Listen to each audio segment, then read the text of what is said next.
Welcome to the Bible Made Clear. So last time we began this video series and we're talking about the fact that Genesis is not a myth.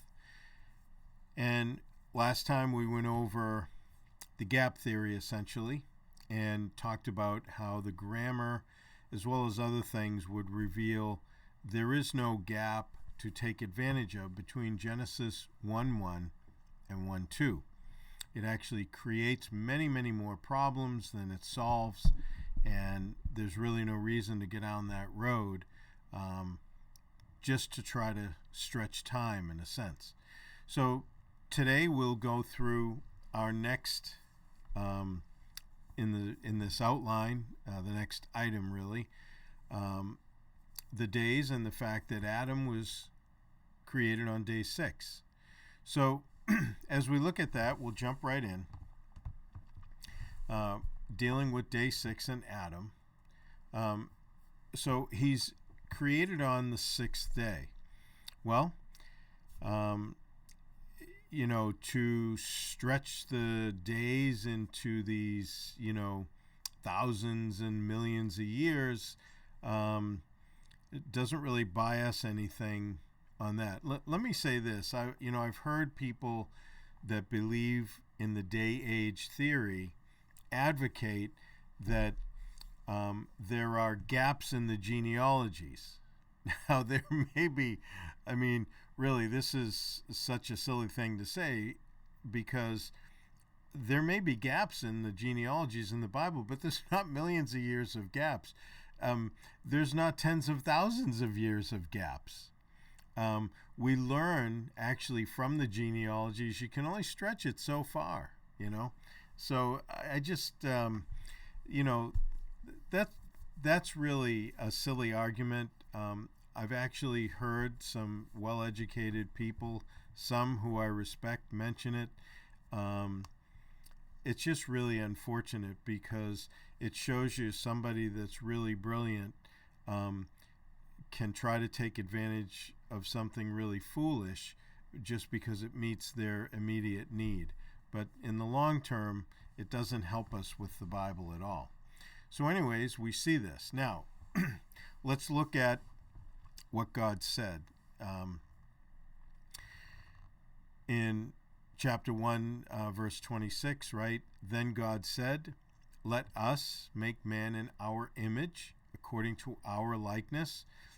Let them have dominion over the fish of the sea, over the birds of the air, over the cattle, over all the earth, and over every creeping thing that creeps on the earth."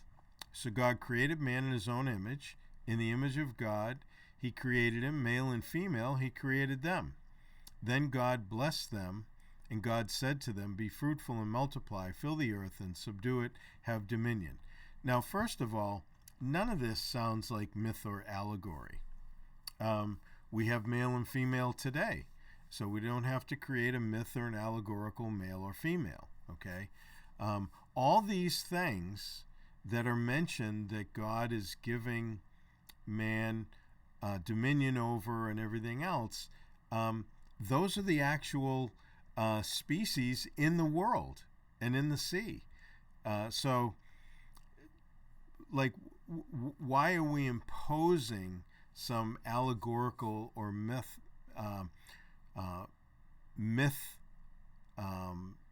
perspective on the text? It just doesn't really make any sense. God has made us in his image. And we're to be fruitful and multiply. So we've seen all that over the last 6,000 years. Anyways, the question is, where is the allegory of the myth? Obviously it's not there, but so in answer to that, man is made in God's image. Now, we get that in Genesis 5:1, Genesis 9:6, when Noah got off the ark and God said to him that, people can't be murdering each other. They can't just go kill people because man is made in God's image. He's made in the image of God, right? You can't just destroy the image of God because you want to. there is capital punishment, which is if somebody does that, then they forfeit their own life, because they don't have a right to do that. 1 Corinthians 1:7, where Paul is talking about male and female and how they should be functioning in a worship service. James 3:9. So we've moved the idea of the image of God into the New Testament, right? God's image, as I continue reading here, God's image in man is not a myth or allegory, it is real. This is why the same teaching carries into the New Testament. It doesn't begin as a myth and become real later on. This kind of Bible interpretation makes nonsense of the Bible. As Dr. Norman Geisler said, if the literal sense makes good sense, then seek no other sense, lest it result in nonsense. And when we remove the literal sense in Genesis, it makes nonsense of what is taught in the rest of the Bible.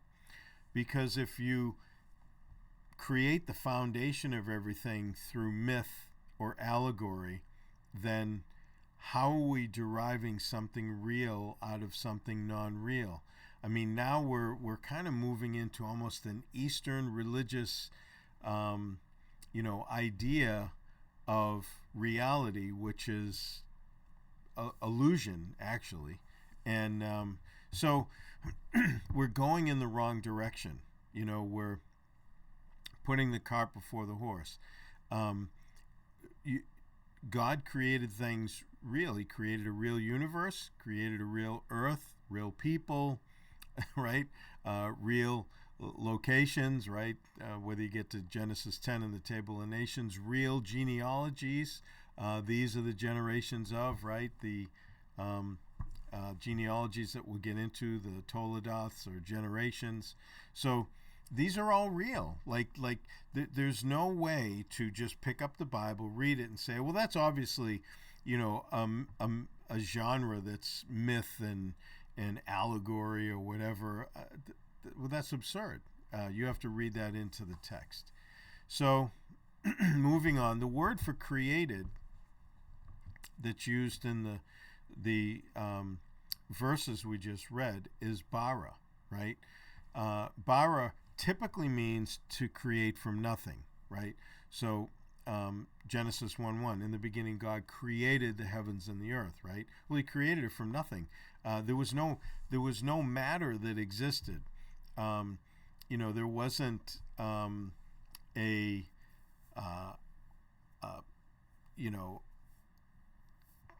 some other material that God had to go get and use to make the universe, right? So, Lawrence Krauss's kind of vacuum, or the whole idea that the universe came from nothing that's really not nothing, in the quantum vacuum, right, that Krauss comes up with. Anyway, the point that I'm trying to make is that whether you have Lawrence Krauss's quantum vacuum that is something, right? God didn't have to use that to make the universe, or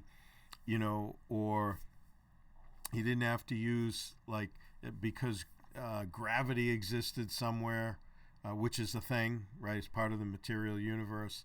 It's one of the laws of physics. He didn't need that. In other words, you can't have part of the universe or part of what makes it work that is part of the material existence exist before material does, okay? So God created those from nothing. In the beginning, God created the heavens and the earth. So typically it's from nothing. Sometimes there is a change back and forth with the term bara and asa, A-S-A-H, which is typically translated made in most Bible versions, but there is an aspect of man that is created from nothing. Now, Adam's body has the same elements of the ground. As a matter of fact, in Genesis 2:7, God says that, he formed him from the dust of the earth, right?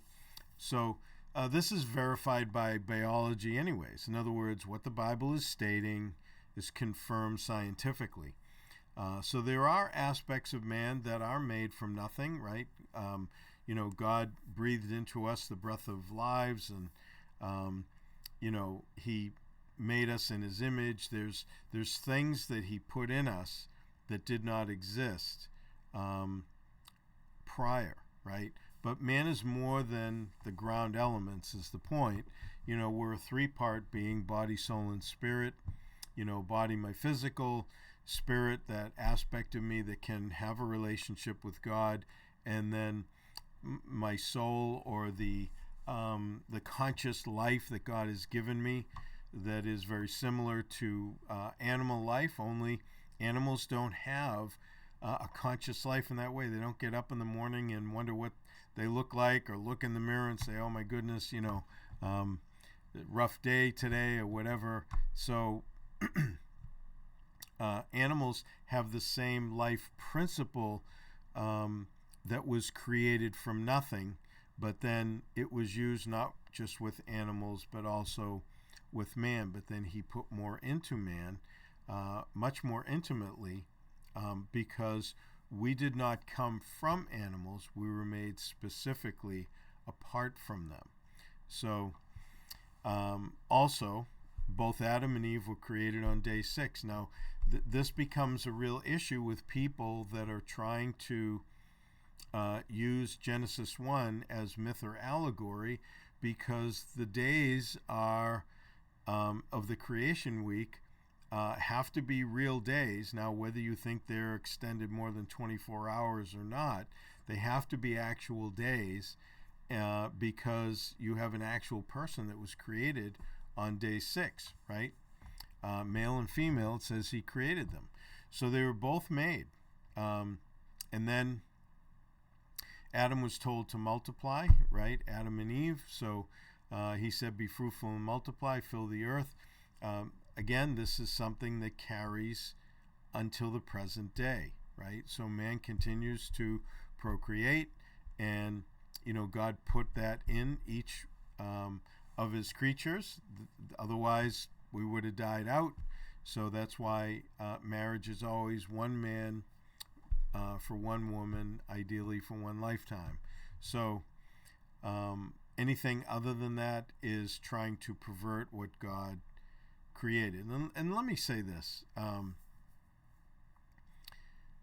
People have difficulty sometimes understanding what evil is. Evil is not like a thing. It's not like, hey, can you go into the other room and get me some evil? It's not something that, in a sense, exists on its own. Everything that God made was good. We learned that in the creation week. As a matter of fact, he said it was very good. Okay. The problem is that evil is taking something good that God made, and that includes Lucifer, right? Iniquity was found in him. We find in Ezekiel 28, right? He had the 5 I wills against God in Isaiah 14. But, when you take something that God made that's good, and then you corrupt it, you create some privation in it, right? Then that is where the evil comes in. So, the easiest examples, right? If your car begins to rust, well, rust is bad. The car is good, right? Well, you can remove the rust from the car, and the car is better. If you remove the car, you not only can't have rust, you have no car, right? Same thing. It's like cancer in a body. Cancer is evil. It's a bad thing. We want to remove the cancer. The body can live without cancer, but cancer can't live without the body, because it needs something in order to exist. And as it attaches itself to that, then it ruins it, really is what ends up happening there. So this is why this whole discussion today, which I'm not going to get into, but about,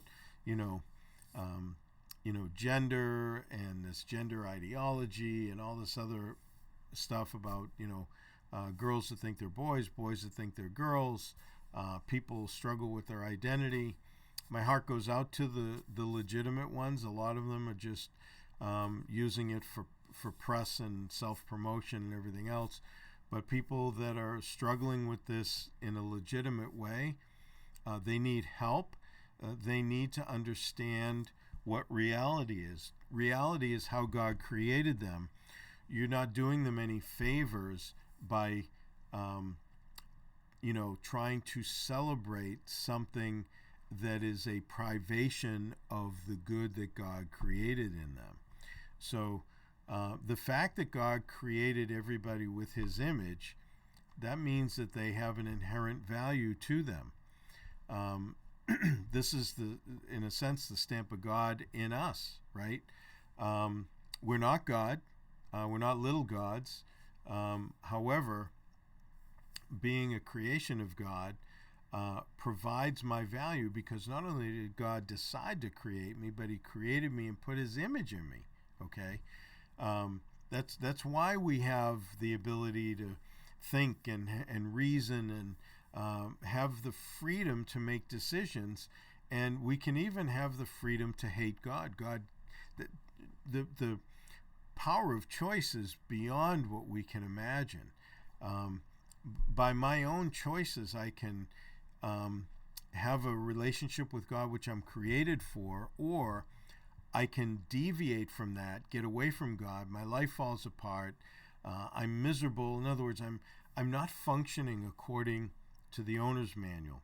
You buy a car, you're driving, you run out of gas, and you go, wow, I have no money for gas, but you know what? I got some bottles of water in the car. I'll stick water in the gas tank.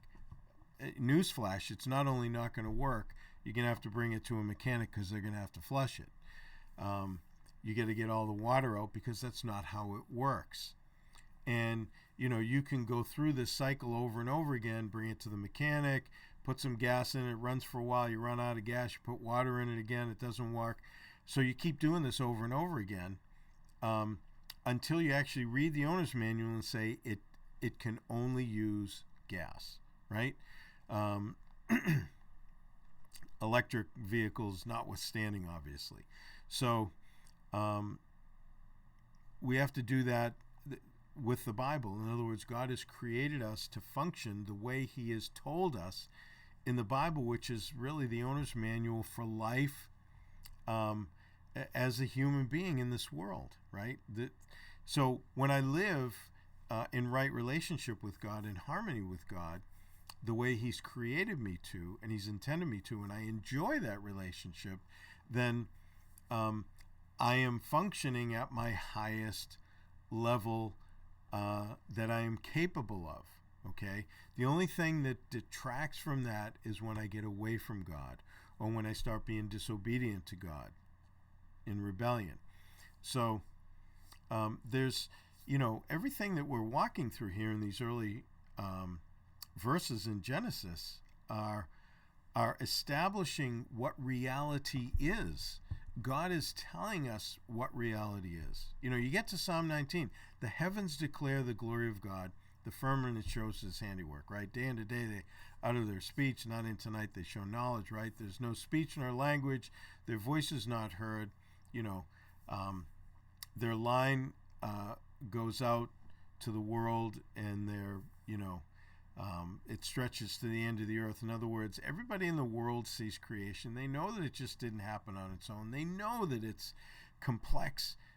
Even people that didn't have microscopes or anything else, you can observe just the animal kingdom and the complexities and just the amazing things that animals can do. And you watch bugs, and this stuff didn't just happen.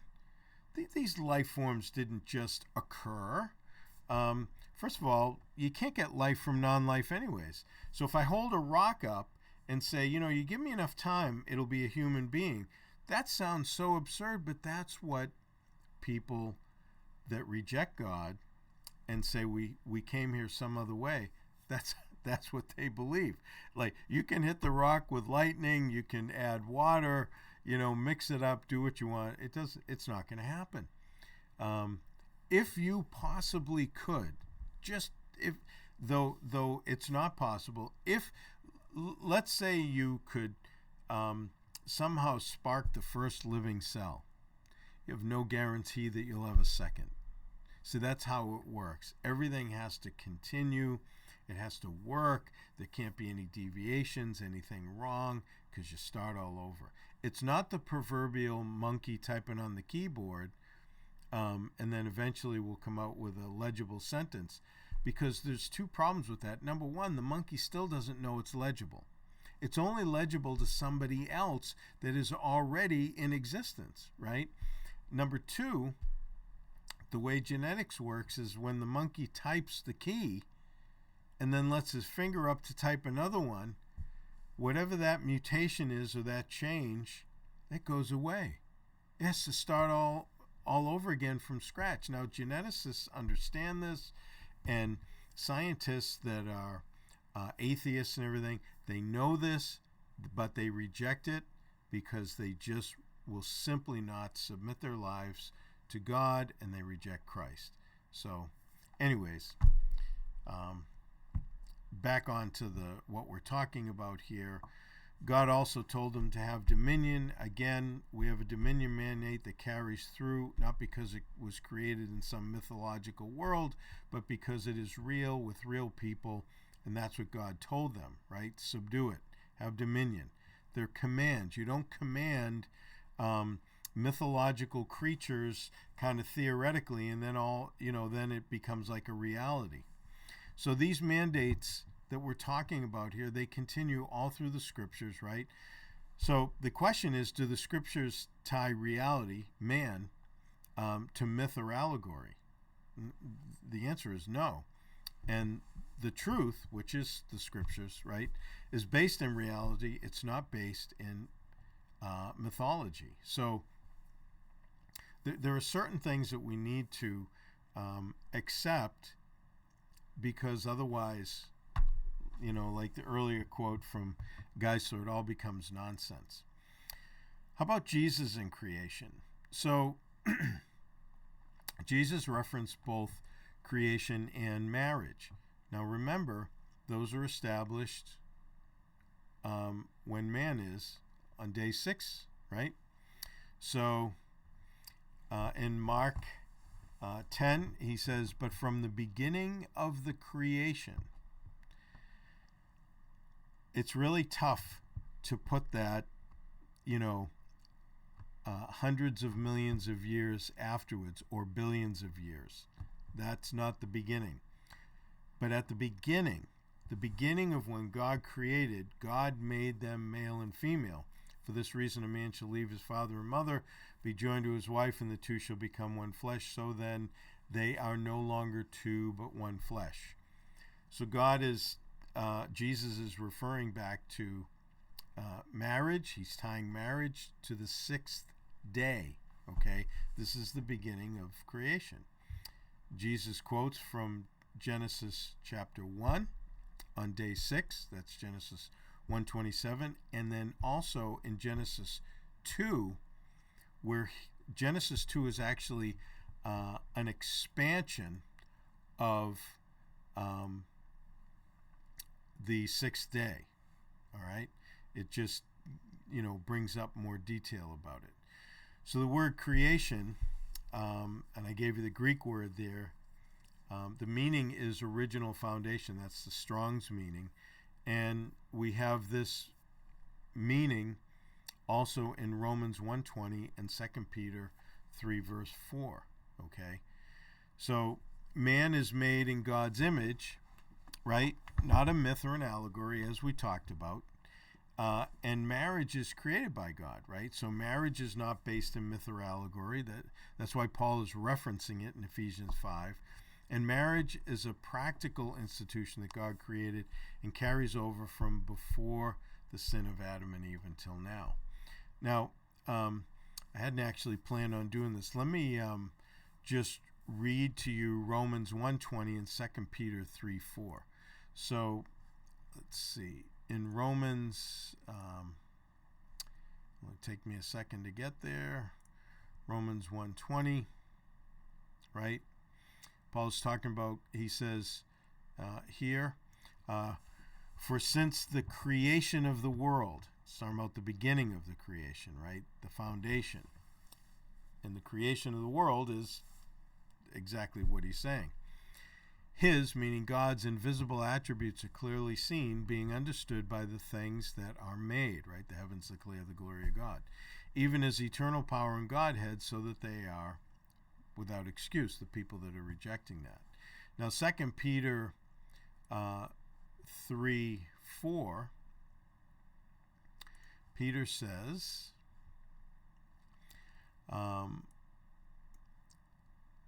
if we read 3:3, he says, knowing this first, scoffers will come in the last days, walking according to their own lusts, and saying, where's the promise of his coming?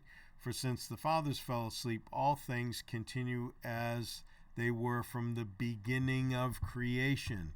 It's going back to the very beginning. Now, we know that because the context, as he continues, and I get into this later in the presentation, but he's talking about the whole world, right? He gives it to you in the context. So, Paul and creation, right? So Paul and Peter referenced the original creation as Jesus did, right? I suppose I didn't have to do that because I forgot it was on the next slide, right? The creation of the world, right? There's Romans 1:20, 2 Peter 3:4, beginning of creation. So you get them there now. Paul referenced Adam as a real person as the basis of the doctrine of sin and the resurrection. Important doctrines, right? Romans 5:14, nevertheless, death reigned from Adam to Moses. Adam's a real person. But again, you can't just say, well, no, I believe Adam's a real person. However, the creation week is just kind of mythological. No, you can't do that because you can't put a real person into a mythological story. All right? Adam's not an allegory. Now, contrary to Biologos and their view that Adam is not a real person, that he is just figurative of people or whatever, that doesn't hold any water. It doesn't matter how brilliant these scientists are. If they are coming against God's word, their foolishness is shown in that they're rejecting what God is saying, okay? So, whether it's them or anybody else that somehow believes that Adam is not a real historical figure that God created from the dust, they're going to have problems with the Bible, and it's also going to conflict with how they try to tie science into the Bible. See, and this is the problem, quite frankly, of like old earth creationism, is that they utilize the evolutionary scale many times. Not every single one. Some of them have a fancy way to get around it. But the bottom line is, if you think that, the earth is 4 billion years old and, we had to wait all this time for God to get us to a place where finally, he's going to stick man on. That's not really what's represented in Genesis, number 1, and number 2. You're taking the fossil record, as we've talked about, as a time scale. Now, to do that means man is being leafed in at a certain point late in the time scale, and so if you want to be logically consistent, then you'd have to believe in theistic evolution. You'd have to believe God used evolution, and that at one point in time he kind of picked these quasi-humanoids or whatever that developed and put his image in them. But that's different than what Genesis is saying, okay? And so you have an immediate conflict, and then you end up in conflict with the rest of the Bible because you're trying to make Adam different than what God makes him when he created him on day 6, and then talks about it in chapter 2, making him from the dust of the earth. So you can't have it both ways, all right? And if you use the fossil record, the geologic column, whatever you want to call it, as a time scale, then basically, from a Christian perspective, you're kind of giving up the ship, and you're saying, okay, we'll go with the evolutionists, and we'll identify the fossils as, part of a time scale and all that. You cannot harmonize the Bible with that. You have to allegorize it, or you have to mythologize it, or have it say something that it's not saying in order for it to work with your perspective. Now, the question is, you're saying, well, so basically we deny science. Not at all. There are some very knowledgeable scientists that are creationists that provide tremendous evidence that the earth is not old, it's not, 4 billion years old or whatever, and then, you go back, millions of years for people and everything else, or the development thereof. So it doesn't have to be like, well, you either believe the evolutionary scale and the evolutionist view, or you're not scientific. That's a false distinction, okay? Because the evolutionist view, quite frankly, does not have scientific support. Newsflash, you can't create a story and then call it science. Now, I know that, if you believe in evolution, you're watching this, you're going to say this guy is nuts. How can you not believe in evolution? It's an established fact. Ask yourself the question, what is evolution? Really, ask yourself, right? How do you define it, right? And it's based on natural selection. Well, so natural selection ideally is selecting the things that will survive in an environment. But as you go back far enough, number one, you have no way of creating life. Number two, you do not have a connective between one species and another. You can pretend that birds came from lizards, but you cannot demonstrate it. There's no evidence. There's a story, but there's no evidence. You can never change scales into feathers. They're entirely different.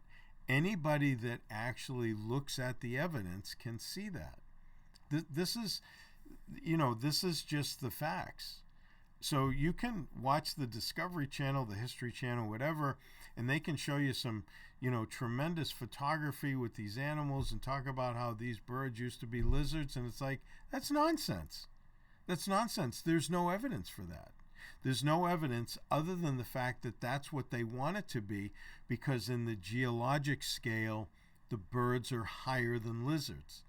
But in the flood, when those rock layers were laid down in the water as they settled, the birds would be higher than the lizards. You see, this is the issue, okay? And so it's how you interpret the data. But if your interpretation is based on something that biologically cannot be true, then the storyline doesn't just fix that. I used to work with a guy that said, oh, yeah, no, we evolved from whales because whales look like they have little fingers. Well, there you go, right? That solves the whole thing. I mean, how silly is that? It's just unbelievable. People think because there's similarity, like homology, that somehow that proves evolution. It doesn't prove evolution. It doesn't prove it at all. The similarity in genetics, DNA doesn't prove it all. The fact that everything has DNA, all carbon-based life, that does not prove evolution.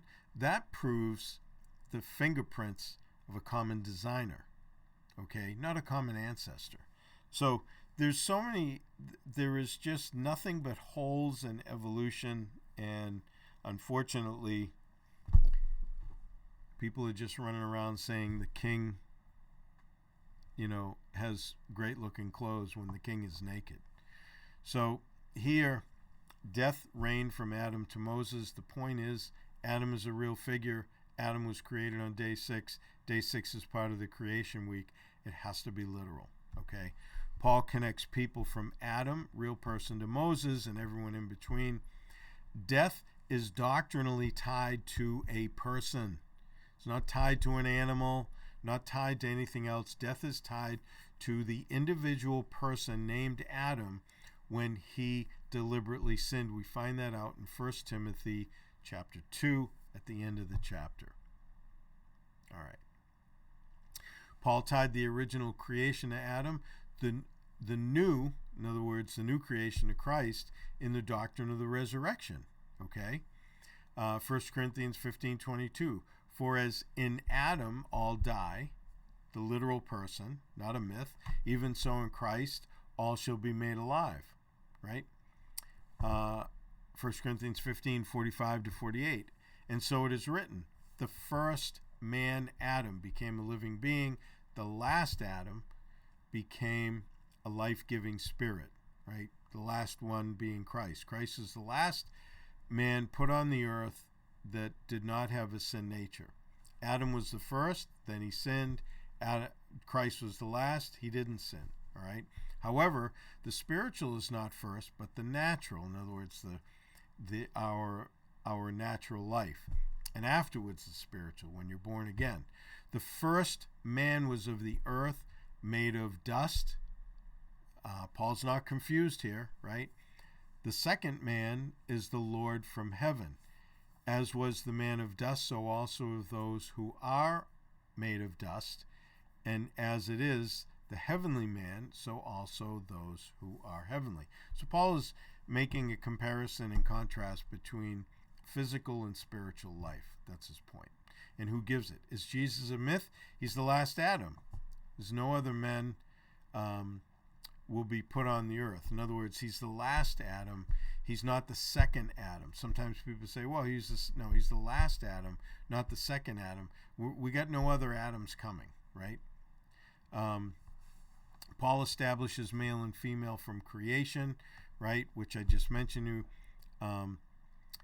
1 Timothy 2, 13, and that should be 13 and 14. For Adam was formed first, then Eve, and Adam was not deceived, but the woman being deceived fell into transgression. So, again, Paul is making a doctrinal argument based on historical people, not on myth, right? Paul could not be clearer in his teaching on creation and sin. If Adam was not a real person, the scripture has problems, and so do we, by the way. That's the problem. Remember, Adam is tied to day 6 of the creation week. The creation week can't be myth because Adam's not a myth. All right, so we'll get into the days and Moses as the author next time, but hopefully you see where we're going in this. We're going to continue to make the connections through the Bible with it. There's really no way around it scripturally. Now, you can say that, the Bible is myth, or there is an aspect of Genesis that's myth, but you put yourself in a position where the rest of the Bible won't make sense.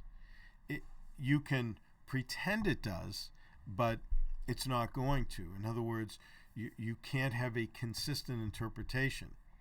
I can make all kinds of claims about myself where I can tell you, hey, you know what? I can fly, like Superman.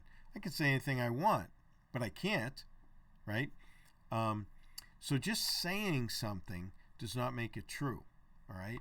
Something has to be true in order for what I say to correlate to that reality. And it's no different with the Bible, okay?